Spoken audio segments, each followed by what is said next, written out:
नमस्कार। आप सुन रहे हैं ध्येय आईएएस का न्यूज़ दिस आवर प्रोग्राम और मैं हूं विवेक ओझा। आपने अलग-अलग भारतीय प्रधानमंत्रियों के मुरीद लोगों को यह कहते सुना होगा कि अमुक प्रधानमंत्री हमारे सबसे फेवरेट प्रधानमंत्री हैं।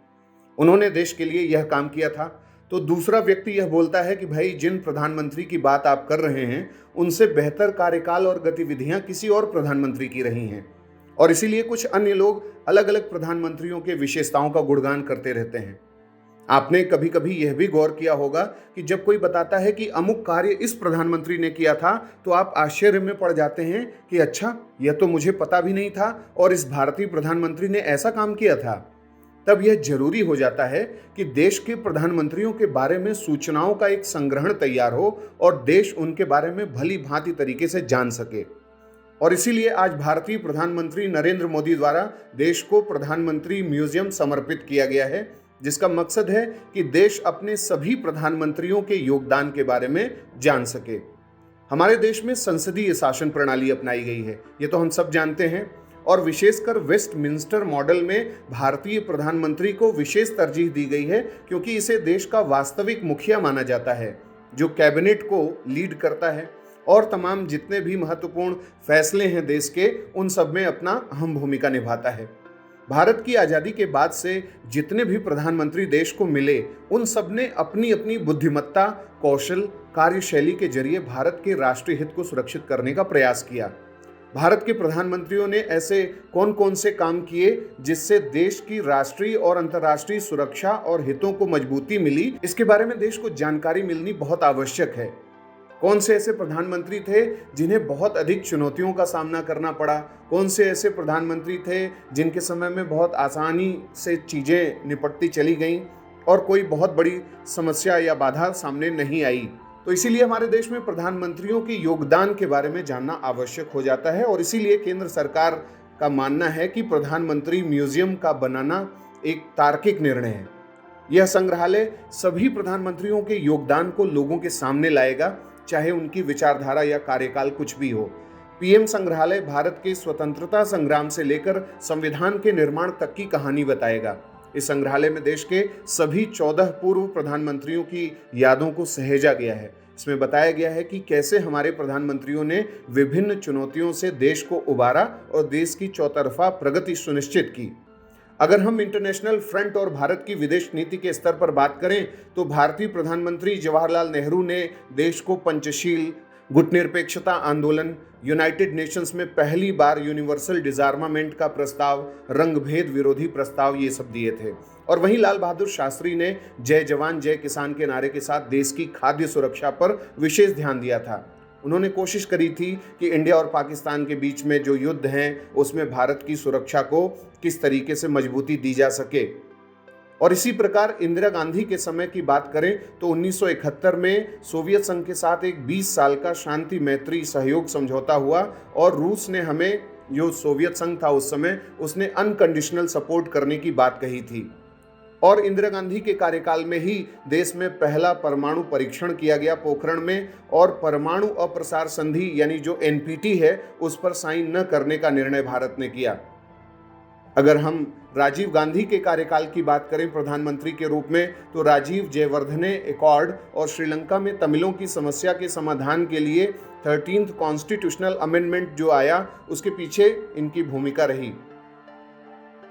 उन्हीं के कार्यकाल में मालदीव में हुए सैन्य तख्तापलट में जब भारत से मालदीव ने मदद मांगी, तो ऑपरेशन कैक्टस के जरिए मालदीव को मदद राजीव गांधी के समय में प्रदान किया गया था। और उन्हीं के समय में जब फिजी में सैन्य तख्तापलट हुआ और भारतीय नागरिकों के साथ दोयम दर्जे का व्यवहार होने लगा, अत्याचार होने लगा, तो भारतीय प्रधानमंत्री ने फिजी पर आर्थिक प्रतिबंध लगाए, उसे कॉमनवेल्थ से सस्पेंड करवाया और इस मुद्दे को यूनाइटेड नेशंस में उठाया था। इसी प्रकार से पीवी नरसिम्हा राव के समय में पूर्व की ओर देखो की नीति यानी लुक ईस्ट पॉलिसी अपनाई गई, जिससे पूर्वोत्तर भारत की सुरक्षा, आर्थिक प्रगति और स्थिरता का लक्ष्य प्राप्त किया जा सके।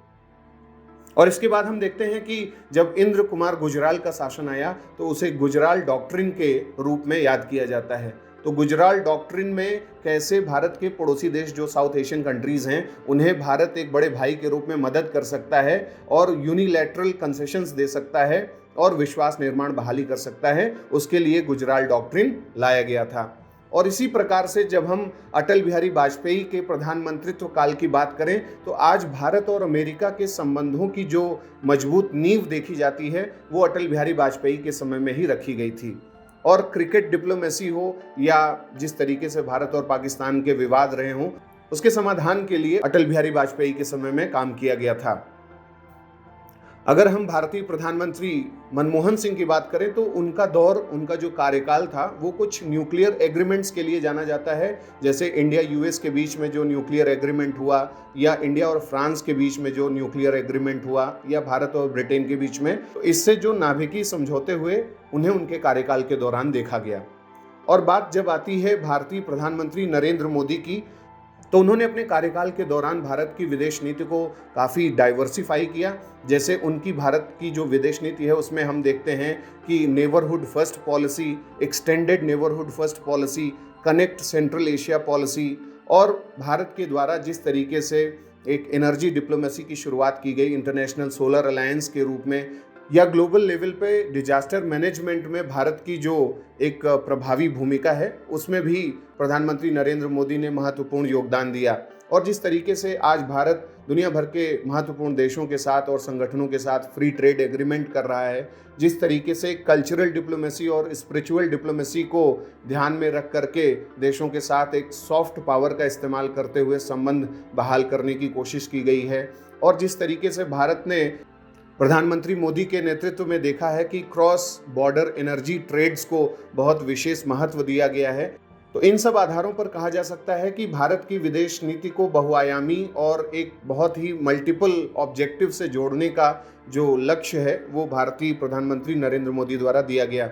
तो इसी प्रकार से राष्ट्रीय स्तर पर भी, यानी जो नेशनल इश्यूज होते हैं उन सब में भी भारत के प्रधानमंत्रियों ने अपनी महत्वपूर्ण भूमिकाएं निभाई हैं। इन सब के बारे में हमें जानना जरूरी है, और यही सब बातें जो प्रधानमंत्री म्यूजियम है उसमें बताया जाएगा। जो पीएम म्यूजियम है उसके परिसर में किसी भी पेड़ को काटा या प्रत्यारोपित नहीं किया गया है। इमारत का कुल क्षेत्रफल 10,491 वर्ग मीटर है। इमारत का लोगो राष्ट्र और लोकतंत्र का प्रतीक चक्र धारण करने वाले भारत के लोगों के हाथों का प्रतिनिधित्व करता है। तो ये था हमारा आज का न्यूज़ दिस आवर प्रोग्राम। प्रधानमंत्री म्यूजियम बनाना कितना महत्वपूर्ण है, इसका क्या लाभ मिल सकता है, और इसे भारतीय विदेश नीति या राष्ट्रीय जो राजनीति है उसमें किस तरीके से एक महत्वपूर्ण उपाय के रूप में देखा जा सकता है, इन सब के बारे में आपके क्या ख्यालात हैं आप हमें कमेंट बॉक्स में बताएं। अगले कार्यक्रम के साथ जल्दी हाजिर होंगे। इजाज़त दीजिए, नमस्कार।